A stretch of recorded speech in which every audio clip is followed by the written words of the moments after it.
বিশেষ করে দেশের উত্তরাঞ্চল, উত্তর পশ্চিমাঞ্চল এবং দক্ষিণ পশ্চিমাঞ্চল যদি বিভাগওয়ারি বলি তাহলে রংপুর, রাজশাহী এবং খুলনা বিভাগের অনেক জায়গায় এবং সিলেটের শ্রীমঙ্গল সহ তাপমাত্রা কখনো কখনো আমাদের অতীতে 4 ডিগ্রি সেলসিয়াসের নিচে নেমে আসার অতীত রেকর্ড রয়েছে।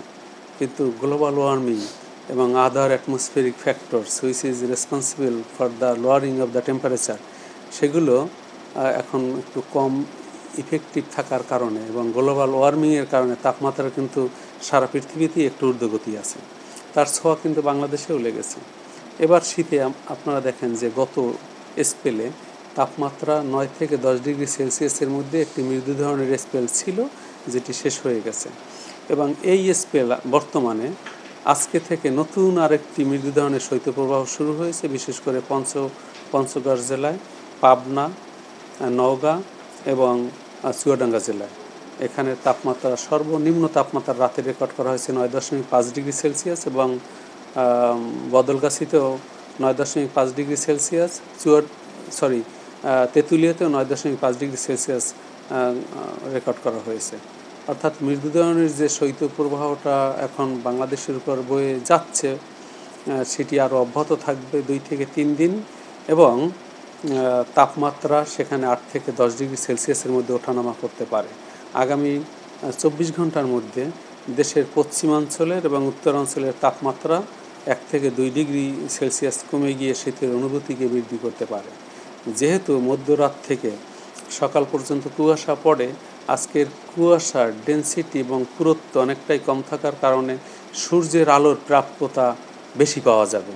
সেই কারণে আগামী 24 ঘন্টার মধ্যে দিনের তাপমাত্রা 2 থেকে 3 ডিগ্রি সেলসিয়াস বৃদ্ধি পাবে, কিন্তু রাতের তাপমাত্রা ক্লিয়ার স্কাই, মেঘমুক্ত আকাশ হওয়ার কারণে রাতের তাপমাত্রা 1 থেকে 2 ডিগ্রি কমে যাবে। তবে শীতের অনুভূতির তীব্রতা থাকবে, কারণ সর্বোচ্চ এবং সর্বনিম্ন তাপমাত্রার পার্থক্য যদি 10 ডিগ্রি সেলসিয়াসের নিচে নেমে আসে তখন শীতের অনুভূতি বৃদ্ধি পেতে থাকে। এই পার্থক্য 5 ডিগ্রির নিচে নেমে আসলে কিন্তু শীতের অনুভূতি তীব্র থেকে তীব্রতর হয়। একে অনেক সময় হাড় কাঁপুনি শীত বলে। এখন আপাতত সেইটা নেই, তবে শীতের অনুভূতির তীব্রতা রয়েছে। বিভিন্ন কারণে এই তাপমাত্রার অবনমন এখন পরিলক্ষিত হচ্ছে। এক নম্বর হলো উত্তরা বাতাস অথবা উত্তর পশ্চিম দিক থেকে বাতাস। এই বাতাসটা যেহেতু ঠান্ডা বাতাস, বাংলাদেশের কম্পারেটিভলি একটু উষ্ণ বাতাসের সাথে মিশে বাংলাদেশের তাপমাত্রাকে কমিয়ে ফেলে আর কি। এবং উত্তর পশ্চিম দিক থেকে যে বাতাস আসে সেটি হলো দিল্লি, উত্তরপ্রদেশ, মধ্যপ্রদেশ, বিহার, ওয়েস্ট বেঙ্গল হয়ে পঞ্চগড়, চাঁপাইনবাবগঞ্জ, যশোর, সাতক্ষীরা এইসব অঞ্চল দিয়ে বাতাস প্রবেশ করে। একে বলা হয় গেটওয়ে ঠান্ডা বাতাসের প্রবেশের ক্ষেত্রে। সুতরাং এই বেল বরাবর সবসময় বাংলাদেশের তাপমাত্রা একটু কম থাকে এবং ওয়েস্ট বেঙ্গল, বিহার যেহেতু একদম অ্যাডজাসেন্ট টু বাংলাদেশ, সুতরাং ওখানকার তাপমাত্রা এখন 8 থেকে 10 ডিগ্রি সেলসিয়াসের মধ্যে ওঠানামা করছে। সুতরাং ক্রমান্বয়ে ওখানকার তাপমাত্রা আরও একটু অবনমন হলে বাংলাদেশের তাপমাত্রা অবনমন হয় এবং এই শীতকালে এই উত্তরা বাতাস অথবা উত্তর পশ্চিম দিকের বাতাস বাংলাদেশের তাপমাত্রাকে এবং শৈত্যপ্রবাহকে বিস্তার লাভ করতে সহায়ক ভূমিকা পালন করে। কোনো ক্ষেত্রে আমাদের ঊর্ধ্ব আকাশের বাতাস, আমরা একে জেড স্ট্রিম বলি, সেই জেড স্ট্রিমের দক্ষিণমুখী বিস্তার ঘটে ঊর্ধ্ব আকাশের এবং অনেক সময় নিম্নমুখী বিচরণ হয়।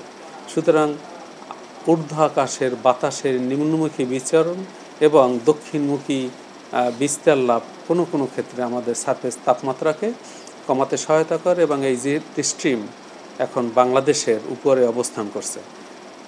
তাছাড়া জলীয়বাষ্পের পরিমাণ একটু কম থাকার কারণে কুয়াশা কম, তবে জলীয়বাষ্পর পরিমাণ দুপুরবেলা বিশেষ করে 40%-এর নিচে নেমে আসলে পরের দিন শীতের অনুভূতি বৃদ্ধি পায়। কারণ জলীয়বাষ্প যদি বেশি হয় বাংলাদেশের অ্যাটমসফিয়ারে, তখন সে ক্ষণে ক্ষণে তার দশা পরিবর্তনের জন্য বাতাসে সুপ্ত তাপ ছেড়ে দেয় এবং এনভায়রনমেন্টকে কিছুটা উত্তপ্ত করে ফেলে। সেই পরিস্থিতি কিছুটা কম আছে। সুতরাং বর্তমান যে শৈত্যপ্রবাহের যে স্পেল, সেই স্পেলটি আরও 2 থেকে 3 দিন 13 তারিখ পর্যন্ত অব্যাহত থাকবে। তারপর ক্রমান্বয়ে দিনের এবং রাতের তাপমাত্রা বৃদ্ধি পেয়ে 2 থেকে 3 দিন বিরতি দিয়ে নতুনভাবে আবার তাপমাত্রা কমতে শুরু করে শীতের অনুভূতিকে বৃদ্ধি করতে পারে।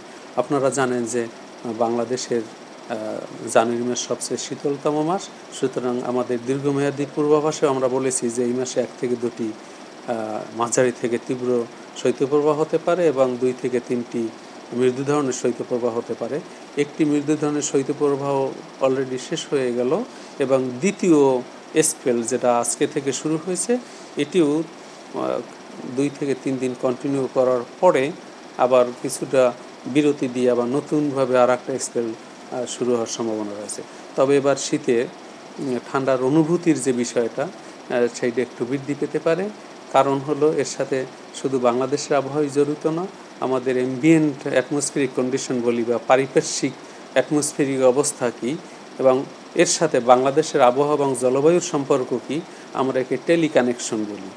এই টেলিকানেকশন যেমন লানিনা একটি নিয়ামক, এই লানিনে যদি নিউট্রাল ফেজ বা নেগেটিভ ফেজের কাছাকাছি থাকে তখন বাংলাদেশের শীতের অনুভূতি একটু বৃদ্ধি পায়।